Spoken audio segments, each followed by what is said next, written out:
Hello बच्चों, आज हम देखेंगे इस वीडियो में 2025 में जो आपका एग्ज़ाम हुआ था इलेक्ट्रॉनिक्स एंड हार्डवेयर का, जो सप्लीमेंट्री एग्ज़ाम हुआ था उसका आज पेपर का पूरा वीडियो का सलूशन देखेंगे पेपर का। इससे पहले मैंने 2025 के, 2024 के और 2023 और 2022-21 के पेपर के सलूशन डाले हुए हैं। लास्ट 5 साल के पेपर के सलूशन आप कर लेते हो तो बच्चों इन्हीं में से पेपर रिपीट हो जाता है। तो मेरे बच्चा, आज हम इस वीडियो को पूरा सलूशन देखेंगे इस पेपर का। तो मैं आपको मेरे पहले बच्चों को दिखा देता हूं कि मैंने इसका सलूशन कर लिया है आपके खातिर। तो आप देख सकते हो class 10 2025 supplementary complete paper solution electronic and hardware. तो बच्चों, अब बिना कुछ देर किए हम स्टार्ट करते हैं पहले प्रश्न के साथ। बड़े ही ध्यान से पूरी वीडियो को देखना बच्चा, पता नहीं कौन सा क्वेश्चन रिपीट हो जाए, आपके लिए अच्छा हो जाए। ठीक है बच्चा, तो हम स्टार्ट करते हैं पहले प्रश्न के साथ। निम्न में से कौन संचार का तत्व है? नहीं है। बच्चों, जितना क्वेश्चन आप ध्यान से पढ़ोगे उतना ही आप आंसर की तरफ आगे बढ़ोगे। तो ध्यान रखना, नहीं पूछा है तो नहीं कौन सा है। पहला है आपके चैनल, प्राप्तकर्ता, प्रेषक, समय। तो बच्चों नहीं है तो वो क्या नहीं है, समय नहीं आता इसके अंदर, बाकी ये तीनों आते हैं। प्रश्न नंबर 2, निम्नलिखित में से कौन सा लिखित संचार का उदाहरण नहीं है? नहीं पूछा लिखित संचार का उदाहरण। समाचार पत्र है, फ़ोन कॉल या ईमेल। तो फ़ोन कॉल क्या है? फ़ोन कॉल से हम मौखिक संचार करते हैं, बोल के बात करते हैं। तो ये हुआ आपकी मौखिक संचार का उदाहरण, ना कि लिखित का। तो आंसर होगा फ़ोन कॉल। प्रश्न नंबर 3 के साथ आगे बढ़ते हुए, निम्नलिखित में से कौन सी प्रेरणा के प्रकार है? एक होती है आंतरिक प्रेरणा, एक होती है बाहरी प्रेरणा, इंटरमीडिएट या व्यापक। तो बच्चों, इसका आंसर होगा आपकी आंतरिक प्रेरणा। तो आंसर होगा आंतरिक प्रेरणा। ओके बच्चा, अब चलते हैं प्रश्न नंबर 4 पे। निम्न में से कौन सा एक कंप्यूटर सॉफ्टवेयर है? कीबोर्ड, कंप्यूटर प्रोग्राम, माउस या मॉनिटर। बच्चों, कंप्यूटर सॉफ्टवेयर क्या होता है? प्रोग्रामर के समूह को क्या बोलते हैं? सॉफ्टवेयर। तो ये हुआ आपके कंप्यूटर प्रोग्राम। प्रश्न नंबर चलते हैं 5 नंबर पे। एक एंटीवायरस कंप्यूटर की रक्षा कैसे करता है? क्या ये गर्म होने से बचाता है, प्रदर्शन अच्छा करता है, डेटा बैकअप रखता है या डेटा को दूषित होने से बचाता है? तो एक एंटीवायरस सॉफ्टवेयर कंप्यूटर में क्या करता है? ये डेटा को दूषित होने से बचाता है। प्रश्न नंबर 6 की तरफ आगे बढ़ते हुए, उद्यमशीलता का अर्थ क्या है? स्वरोजगार, नौकरी करना, बेरोजगार, उपयुक्त में से कोई नहीं। तो उद्यमशीलता का मतलब है खुद को रोजगार करना, खुद को स्वरोजगार कहलाता है। तो आंसर होगा स्वरोजगार। प्रश्न नंबर इसी के साथ आगे बढ़ते हुए 7 नंबर पर पहुंचते हैं। निम्न में से कौन सा एक प्रकृति प्रदूषण का प्रकार नहीं है? वायु प्रदूषण, ध्वनि प्रदूषण, जल प्रदूषण, शिक्षा प्रदूषण। बाकी 3 तो है, तो ये शिक्षा प्रदूषण क्या नहीं है, प्रदूषण का प्रकार नहीं है। प्रश्न नंबर 8 की तरफ बढ़ते हुए बच्चों, अगर आपको वीडियो अच्छी लग रही है तो वीडियो को लाइक और चैनल को सब्सक्राइब करना ना भूलें। बच्चों, आपकी एक वीडियो बनाने में, पेपर सोल्यूशन करने में मुझे मिनिमम बच्चों यानी कम से कम मुझे 4 से 5 घंटे लगते हैं। तो आपका भी एक फ़र्ज़ बनता है कि इस वीडियो को जल्दी से जल्दी लाइक और ज़्यादा से ज़्यादा शेयर और ज़्यादा से ज़्यादा सब्सक्राइब करें इस चैनल को। चलो बढ़ते हैं आगे की तरफ। प्रश्न नंबर 8, कौन सी मोटर AC एवं DC दोनों पर कार्य करती है? Stepper motor, universal motor, servo motor या इंडक्शन मोटर। जो बच्चों आपके काम करती है दोनों का, AC और DC का, तो वो कहलाती है आपकी यूनिवर्सल मोटर। तो आंसर होगा यूनिवर्सल मोटर। प्रश्न नंबर 9,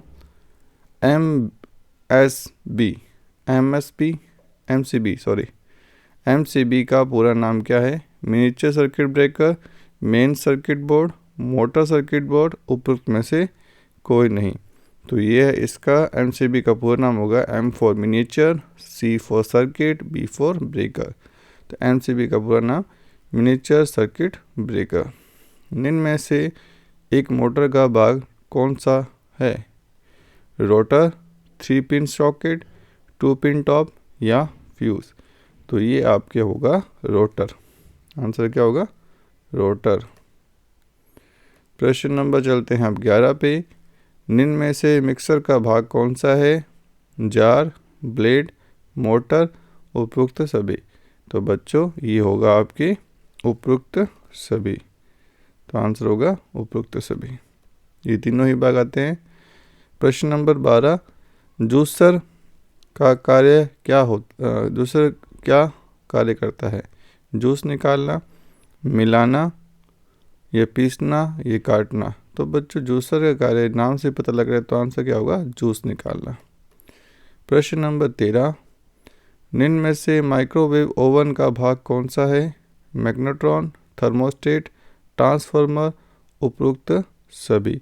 तो ये होगा, ये तीनों ही माइक्रोवेव ओवन के भाग है, तो आंसर होगा आपके उपयुक्त सभी। प्रश्न नंबर 14। माइक्रोवेव ओवन में किस भाग में माइक्रोवेव का उत्पादन होता है? थर्मोस्टेट में, मैग्नेट्रॉन में, सप्लाई कोड में, या मेटल बॉडी में? तो माइक्रोवेव ओवन में किस भाग में माइक्रोवेव का उत्पादन होता है? तो ये होता है आपकी मैग्नेट्रॉन से। एम से आपको याद होगा माइक्रोवेव, मैग्नेट्रॉन। ओके बच्चा। प्रश्न नंबर चलते हैं अब अपने 15 की तरफ आगे बढ़ते हुए। निम्न में से सुरक्षा युक्ति कौन सी है? हेलमेट, दस्ताने, जैकेट, या उपयुक्त सभी। तो बच्चों ये सभी सुरक्षा युक्ति है, तो आंसर होगा आपके उपयुक्त सभी। प्रश्न नंबर 16 पे चलते हैं। आग बुझाने की मशीन का उपयोग कब करते हैं? बाढ़ आने पर? ना जी ना। बिजली के झटके पर, या आग के मामले पे, या मनोरंजन के? तो जब करते हैं हम आग बुझाने का, जब हमारे आग का मामला होता है तो भी हम आग बुझाने का कार्य करते हैं। तो आंसर होगा स। अब है रिक्त स्थानों की पूर्ति करें, फिलिंग इन द ब्लैंक्स। प्रश्न नंबर 17 क्या कह रहा है? देखो बच्चों, ईमेल भेजना एक डैश डैश संचार का उदाहरण है। बच्चों ब्रैकेट के अंदर आपके लिखा हुआ है, इन दोनों में से आपको आंसर को चुनना है। तो देखो इसमें से कौन सा एप्रोप्रिएट आंसर होगा जो आपको इस डैश डैश वाले स्थान पे आएगा। तो ईमेल भेजना एक क्या है? लिखित संचार का उदाहरण है। तो आंसर होगा लिखित संचार। ओके बच्चा। प्रश्न नंबर 18। कंप्यूटर में डैश डैश एक इनपुट डिवाइस होती है, प्रिंटर होता है, या कीबोर्ड होता है? तो आप सभी को बच्चों बचा है, जिसने मेरी वीडियो देखी है अभी तक की, उन सभी को पता है कि कीबोर्ड क्या है? एक इनपुट युक्ति या इनपुट डिवाइस। प्रश्न नंबर 19। उचित समय प्रबंधन से तनाव को डैश डैश किया जा सकता है, अधिक या कम? तो उचित समय प्रबंधन करोगे जब आप किसी चीज़ का, तो आपका तनाव क्या होगा? कम होगा। अभी आपका लास्ट एग्ज़ाम में, अब एग्ज़ाम आने वाला है, तो अब आप पढ़ने बैठोगे एग्ज़ाम से 2 दिन पहले या 4 दिन पहले या हफ्ते पहले, तो आपको क्या होगा? तनाव होगा। तो बच्चों अभी से आपको अपना समय प्रबंधन करें कि आपको कितने घंटे पढ़ना है, तो आपका तनाव क्या हो जाएगा? कम हो जाएगा। तो आंसर होगा कम। मेरे बच्चा अगले प्रश्न पे चलते हैं। सूर्य से हमें डैश डैश प्राप्त होती है, क्या सौर ऊर्जा या यांत्रिक ऊर्जा? तो मेरे बच्चों सभी को पता है सूर्य से हमें सौर ऊर्जा प्राप्त होती है। अब चलते हैं प्रश्न नंबर 21 की तरफ। मोटर विद्युत ऊर्जा को डैश डैश ऊर्जा में बदलती है, क्या बदलती है आपकी? यांत्रिक या ऊष्मा? तो यांत्रिक ऊर्जा में बदलती है। प्रश्न नंबर 22। घरेलू रसोई में खाद्य सामग्री को पीसकर मिलाने के लिए डैश डैश उपयोग करते हैं, मिक्सर या ओवन? तो हम जब भी पीसने का काम करते हैं तो मिक्सर का यूज़ करते हैं, ओवन में हम चीज़ें को गर्म करते हैं। प्रश्न नंबर 23। रसोई में खाना पकाने गर्म करने के लिए विद्युत उपकरण है, मिक्सर या ओवन? ऊपर वाले देखो प्रश्न रिपीट हुआ है, बस खाली गर्म और मिक्सचर का यूज़ किया गया है, तो यहाँ पे होगा ओवन। बड़े ही ध्यान से पेपर को पढ़ना बच्चा क्वेश्चंस को। आग बुझाने के यंत्र को डैश डैश कहते हैं, अग्निशामक यंत्र या सर्किट ब्रेकर? तो आग जब भी बुझाते हैं तो हम यूज़ करते हैं अपने अग्निशामक यंत्र का। प्रश्न नंबर चलते हैं अब अगले पे, जो कि है लघुरात्मक प्रश्न। निम्न प्रश्नों के उत्तर 2 से या 3 लाइनों में दीजिए। तो हम दे देंगे बच्चा, कोई दिक्कत नहीं है हमारे। प्रश्न नंबर 25 से स्टार्ट है। संचार चक्र के विभिन्न तत्वों के नाम लिखिए। ये वही प्रश्न है जो आपका 1 नंबर प्रश्न आया था, ठीक है। अगर आपने ध्यान से पेपर पढ़ा है तो आपको अब चलते हैं हम आंसर बुकलेट पे। तो देखो, संचार चक्र के विभिन्न तत्वों के नाम लिखिए। तो संचार चक्र के मुख्य तत्व आता है पहला प्रेषक। प्रेषक कौन होता है? जो संचार को शुरू करता है। वो प्रेषक क्या भेजेगा? संदेश भेजेगा, और संदेश को क्या करेगा? एनकोडिंग करेगा। फिर उसको किसी चलन के माध्यम से, जैसे व्हाट्सएप बोल के जो भी है वो आपका क्या हुआ? चलन। और प्राप्तकर्ता को मैसेज मिल जाएगा, और प्राप्तकर्ता उस मैसेज को क्या करेगा? डिकोडिंग करेगा, डिकोड करेगा, और अपनी प्रतिक्रिया देगा किसको? सेंडर को, यानी कि प्रेषक को। तो बच्चों, ये संचार प्रक्रिया का तत्व चलता है। ठीक है मेरे बच्चा। अब चलते हैं प्रश्न नंबर 26 पे। कंप्यूटर में एंटीवायरस का क्या महत्व है, बताइए। तो जरूर बताएंगे हम एंटीवायरस का क्या महत्व है।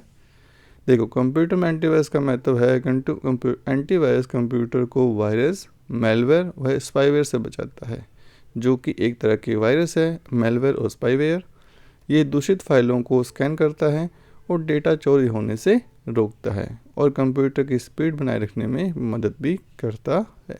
तो ये है एंटीवायरस का एक कार्य। अब चलते हैं अगले प्रश्न पे। उद्यमशीलता का अर्थ समझाइए। तो समझा देते हैं उद्यमशीलता क्या होती है। उद्यमशीलता यह वह प्रक्रिया है, इसको इंग्लिश में बोलते हैं एंटरप्रेन्योरशिप। ये वह प्रक्रिया है जिसमें एक व्यक्ति नए विचार या नवाचार के साथ अपना खुद का व्यवसाय शुरू करता है। इसमें जोखिम उठाना और लाभ कमाने के उद्देश्य से संसाधनों का प्रबंधन करना शामिल है मेरे बच्चा। अब चलते हैं प्रश्न नंबर 28 पे। तो चलते हैं फिर। विद्युत परिपथ में फ्यूज़ का कार्य बताइए। फ्यूज़ का बहुत ही बच्चों कार्य अच्छा है। देखो क्या कार्य, देखो फ्यूज एक सुरक्षा उपकरण है।